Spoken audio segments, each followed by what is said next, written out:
Then guys, so pupunta tayo sa Divisoria Sur, sa Paskuhan. Yan. So kasama natin si Kurtski. Yan. So ito yung essence of Christmas dito sa amin. So sa beach of Divisoria Sur. Yan. So natin si Love Muhabe sa mga ganitong programa para sa pardahan yung aming barangay. Kahit na hindi kami sa Divisoria, pero pupunta pa rin kami. Yan. Yan po yung mainam namin. And we are devoted. Devoted. Sana all devoted, no? Para ipakita naman yung suporta namin sa aming minamahal dito. So, let's go guys. So, this is for how many? Mga 10 kilometers na lang away from sa aming lokasyon ngayon. Sa lokasyon City. And pararating na natin ang Barangay Divisoria Sur or Bitangal. Doon nakikita yung Governor's Rapid guys. Yan.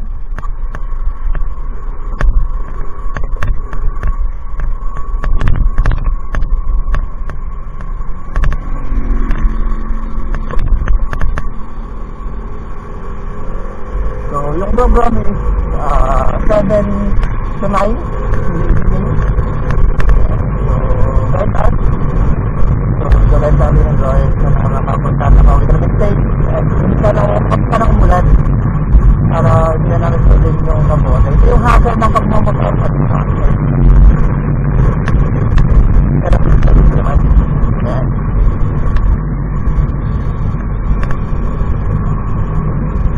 Enjoy kumbaga kasi nakita mo yung paligid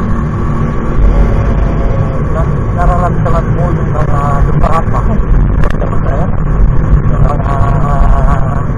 smooth na ang galaban ng ating mga motor. So, ngayon samahan nyo kami guys sa aming pagpunta sa uwi at ating tungayan yung iba't ibang panahon na ating experience na para sa atin sa mga program sa gabi nito. So ito pala guys, ito yung isang sikat na resort sa amin, Noble Farm or Noble Farm. Yan. Kung magagawin natin ito sa Magdalena, wala na meron na rin sa Billion Hotel. Yan, pwede kayo mag-sigan. Maganda, may film mo sikat, may mga caption. Pwede kayo mag-sigan. So maambot na guys. Saka magsimula na ako nakapagpabay na. Ano naman?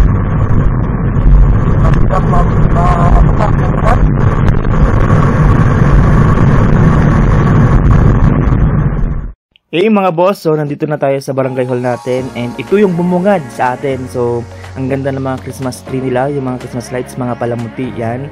And yung kanilang entablado yan, sobrang ganda. Ito yung kauna-unang Paskuhan sa Divisoria Sur. If I'm not mistaken, sobrang solid ng mga decorations nila. Yan. And yun, so ito sobrang solid talaga. And then isang intermission number mula sa ating mga kapaguro and together with the barangay officials dyan. Sobrang nag-enjoy ng mga kapwa nating guro dyan. Diba? Isang sisiwit ba yan? So hindi na tayo nakilahok dahil medyo masakit pa yung paa natin dyan. Yan. So ito yung mga tradisyon talaga na mamimiss natin dito sa Pilipinas. Yan. And yun na nga, magsisimula na yung program natin. Yan. Sa isang pangmalakasang intermission number mula sa mga SK Purok Press ng Divisoria Sur at hindi natin inaasahan isa tayo sa magiging turado sa gabing ito. Yan. So judger yan.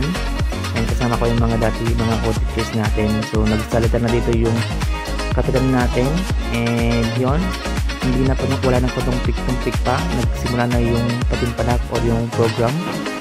Yan. So isang pangmalakasang mga intermissions number ng mga to.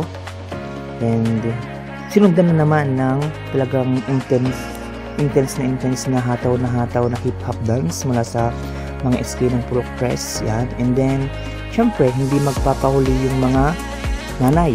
Yan. So, ipinapakita din nila na saan ba magmamana yung mga anak namin, di ba? So, ito yung mga pitik. And ito yung mga Christmas tree nila nagawa sa mga recycled materials. Yan. Sobrang ganda nila at sobrang creative ng mga pagkagawa ng mga to guys. Yan, so if you have time, please visit Divisoria Sur, madala kayo, no? Yan.